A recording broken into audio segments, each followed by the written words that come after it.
In the year 2020, I started about 4 businesses, maybe even the 5.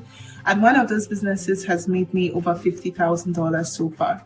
Now, obviously, it was the year 2020. I will admit that I was one of those people that was panicking. When I tell you I was panicking about the pandemic, obviously, and just the fact that I was like, oh, is the world going to end and all of that? But still, I think 2020 was just a real awakening for me. 2020 was the year that I severely burnt out and had a massive career change.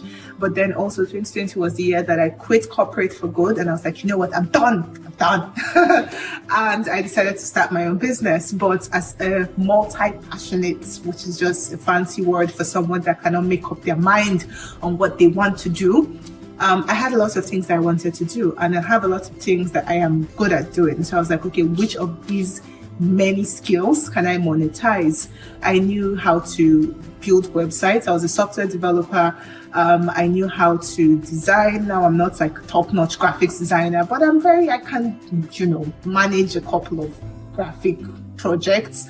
But then also when it comes to handsy skills, I know how to cook, I know how to bake, I know how to do a lot of things. So you can imagine that led to me creating a lot of businesses. I remember I did a food delivery business that kind of went down the drain.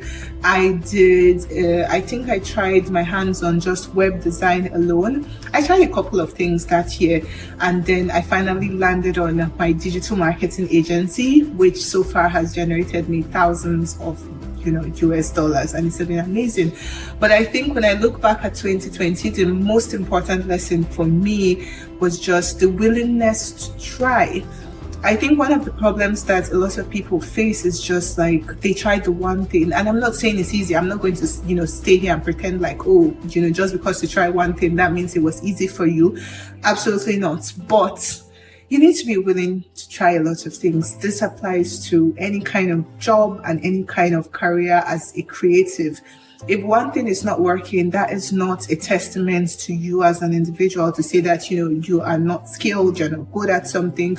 Just be willing to try other things, be willing to shift, be willing to adapt. Even if you stick to the one thing, maybe it's not that one thing is bad. Maybe it's just that you need to shift the way you present it. So for example, when you think of photography, for example, some people are, literal photographers. They go out, they capture.